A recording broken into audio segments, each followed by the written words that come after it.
It is hard. Right now it is, yeah.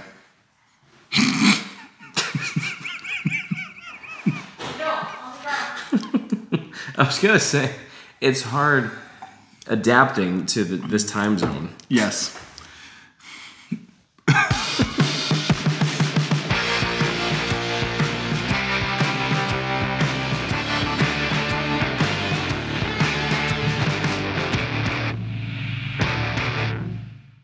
Welcome back to Worth the Dream. I am Red. And I'm Grim. This is your home for whiskey reviews, space side opinions, Ooh. and American jokes. Ooh, I like it. I like it. I'm going to switch out the bottle that I had in front of us, though, real quick. Oh, yep, I screwed up. It's all right. We're gonna be flexible. Semper Gumby. I forgot. Semper Gumby. I forgot that we talked about doing a bourbon, and I went straight into the scotch that we had planned. Let's do the scotch. Let's do it. 100%. We're nothing if not adaptive. That's right. Adaptable. We're very adaptable. Flexible. Adapt, and overcome. Please adopt us. Yes. Anyway, so change of plans. We're going to be doing the Balvenie American Oak today. Yes, I'm so excited about Balvenie American Oak. Yeah. Well, this is one that, so when I lived here in Tucson, I could never find. And I knew I wanted it because, I mean, it's American white oak. It imbues a lot of, like, additional flavor on top of the traditional Balvenie blend that we usually get. But you get a lot of that American oak sweetness. And when I found it in New England, I bought it immediately. Yeah.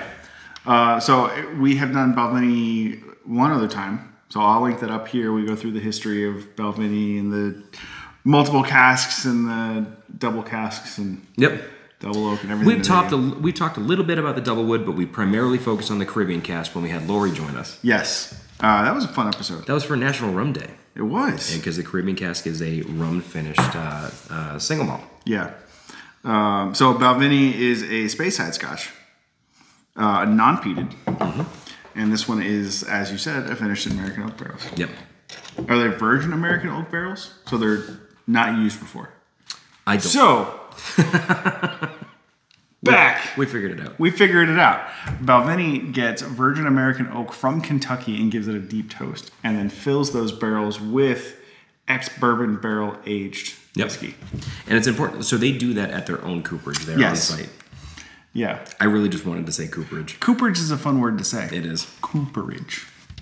Man, that nose it's nice. Yeah. And so, I mean, their own testimonial for this one does say that they go through this process to create an even, like, fruitier, brighter, tastier blend. Yeah. I definitely get that on the nose. Mm-hmm. It's super malty, though, for me. Like, it's like... It is, yeah. Hey, this is definitely a single malt. Yeah. Bready. Bready. That's a good word to describe it. It's like fruit bread. It is, yeah. Sweet bread? Not sweet breads. Sweet bread. Right, yeah, I gotcha. Like bread that is sweet. Bread that is sweet, yeah. No, 100%. But not like Hannibal Lecter sweet bread. No.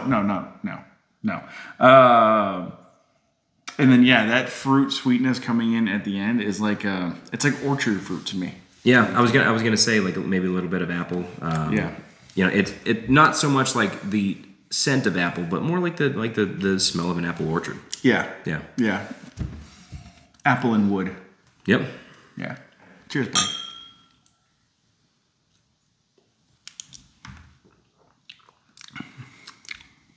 Ooh. Yeah. Ooh. Mm-hmm. Mm-hmm. Ooh. And so it's important to note. So this has the same age statement as the double wood. Yeah. The double wood is very. I feel like it's harsh. Certainly, it's astringent. It's astringent. It's a lot harsher than the 14-year Caribbean cask. Yeah. This one being the same age statement for the 12 years, but having that white American oak. Yeah. Softens the whole palate. Yeah, it definitely velvetizes the palate. See, velvetizes. Stuck on that. You like that word. It's a new word. So as you get through to the end of the palate, all that orchard fruit comes through.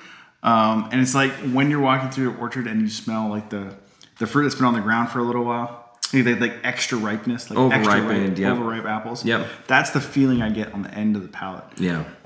So it comes through. I mean, there's vanilla, oak, all that other stuff, but it's like if a Speyside and like a rich cobbler had a baby. Yeah. Ooh, and with some like ice cream on the side. Oh, that's good. So a couple drops of water. Don't do it. No? I mean, the flavors are still there. The flavors are still there, but it takes a lot of that punch out. Yeah. Which I like. Yeah, it mutes it a little bit. Yeah. I almost get like a custardiness to it. And when I say like ice cream, it's like the whole mouth feels like custardy to me. Yeah. And not like a frozen custard. Yeah. Yeah. Yeah. But no, so you definitely get that maltiness in there. Mm-hmm. But it's like malty and sweet and custardy and oaky and vanilla-y, and I love it. Oh, it's a good one. I think if I had to choose between the 12 years, it would be the American Oak over the Doublewood. That is saying something, because the Doublewood's been one of your favorites for a long time. It has been. The Doublewood is what I was buying when I met Grim at Total Wine. Total Wine. And the day that they the idea. This idea was born. Yep. But you know what? I'm getting a little sherried out. A little bit, yeah. I'm getting a little like sherry finished out. Yep. Because I mean that's a very that's a very fruit forward flavor. Yeah. And I mean we've had a lot of like sherry finished whiskeys. Yeah. Where that's the that's the foremost. Like that's our takeaway. It's like, oh yeah, it's a sherry bomb. But the stringency that you noted on the 12-year Doublewood, where it kind of dries your mouth out, that is not here. No, this is refreshing. This is like fresh fruit, custard. It's just delicious. Yeah, it's a shame that it retails for about $75 to $85, because I would love to actually just fill a glass with ice and just sit on a hot patio and sip it. But being at that price point, it almost feels like I should just be enjoying it neat all the time. But you know what? No matter how you like your whiskey, that's true. Drinking this reminds me of America. How about that? I would hope so. Yes. It's imbued with America. It is imbued with America. I like that. The Americanist of scotches. I am drinking. Ooh. Granted, I mean, a lot of scotches actually are aged in ex-American bourbon casks, so it's true. This is saying something. It's true. I really do enjoy this, though. Thank you for, again, another sample from Grim. Yep. I really do enjoy this, though. Delicious. Fruity without being overly sweet. Mm-hmm. Good balance of the malt and the oak and the other darker flavors in there. Yep. And until we started this project, Balvenie was one of my, the 14-year, the Caribbean cask was my favorite scotch. Yeah. Then we started getting into the regions, and I'm like, okay, this is my favorite Speyside. Right. And the American oak replaced the Caribbean cask for me. Yeah. That's saying something. And I guess so. Something. I guess so. It is. It's top notch. It's killer. Yeah. No, it's delicious, and I'm hoping I can find a bottle here. Let me know if you can, because I'll just send one out. Or maybe I have now an excuse to go out to the Northeast. That's true.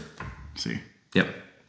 If you guys aren't already, please like and subscribe here. Follow us on Instagram, which is to keep more up to date with our antics and shenanigans. Yeah. We post lots of pictures there too. So we do a lot of stuff there. Yeah, that's cool. We got like we call it Worth a Dram After Dark. It's like a place to post updates and stuff. Yep. It's kind of like a message board. Like a message board, but you can't interact with me there.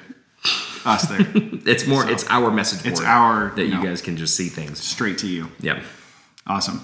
And remember, no matter how you like your whiskey, that's the right way.